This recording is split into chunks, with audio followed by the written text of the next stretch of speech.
Jason Momoa is one of the coolest guys in Hollywood right now, am I right? No wonder he's got a net worth of $25 million and knows how to spend it, mostly on awesome motorcycles.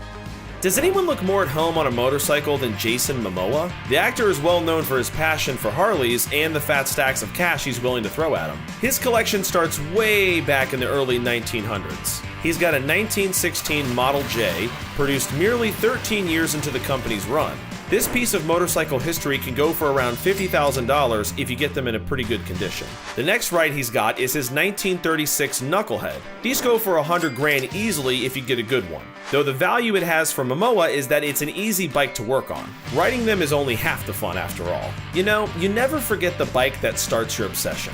The first bike he ever got was a 1956 Panhead. He even named it after his grandmother, Mabel. They're worth around $50,000. Though I'm guessing this one was priceless for Momoa. If the Fast and Furious franchise really wanted to tap into this love for his entrance in the series, they should definitely make his character a bike guy. Why not just let him drive Mabel? Momoa's love of bikes directly conflicts with his image as an eco-friendly guy of the future. Luckily, he found a bike that married both his passions. That would be his fully electric $30,000 2020 Livewire. He said in interviews that even the most hardcore bikers out there who laugh at the idea of an electric bike ride on this and end up loving it. That's a pretty bold claim.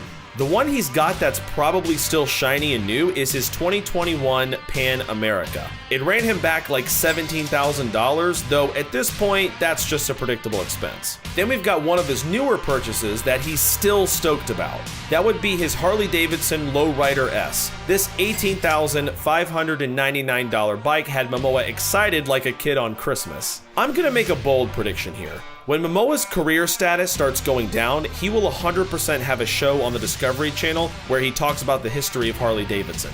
Bet. He's not just into Harleys though. Momoa has a passion for BMW bikes too. Momoa has purchased a BMW R9T Scrambler for around $13,000. Though there's no doubt his love for it doesn't come close to what he feels about his Harleys. This one's not named after his grandma after all. As far as electric bikes go, he's also got an all-electric Valkyrie Drifter. These things go for around $4,600. Seeing as he's the ultimate poster child for how electric bikes can still be cool, it's strange that they aren't just giving him these bikes for free just for the good publicity. While Jason Momoa's bike collection is undeniably awesome, his car collection is nowhere near as impressive. He's all about work cars that get the job done and don't exactly look flashy while doing it. So don't expect him to be driving around in a Tesla anytime soon, no matter how much he likes electric vehicles. For instance, we've got his Land Rover Defender Series 3. This is definitely not a looker and far from a super classy Lambo. This $22,000 ride isn't a big deal for most people, but he's definitely not most people. This was his first major car purchase. He even had to sell it to help fund a project he was passionate about. Despite that, he missed the car so much that he actually went out and bought the same car for a second time. His Ford F-150 RV Earth Roamer also shows what kind of cars he's passionate about. This is a giant RV, perfect for the outdoor life that Momoa loves so much. He was so proud of this car that he even drove it to the Aquaman premiere.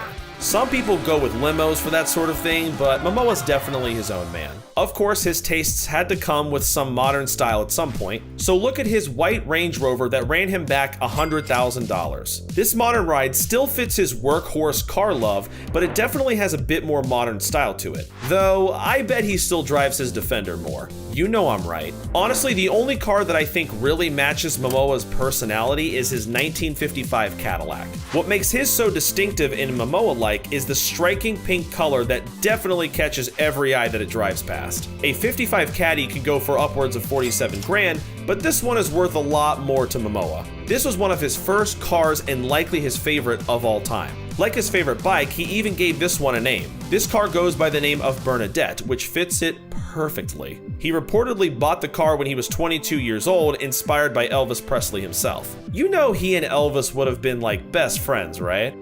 How has Jason Momoa not been cast as Wolverine already? He's got the bikes, the body, and the intensity. Get with it, Marvel.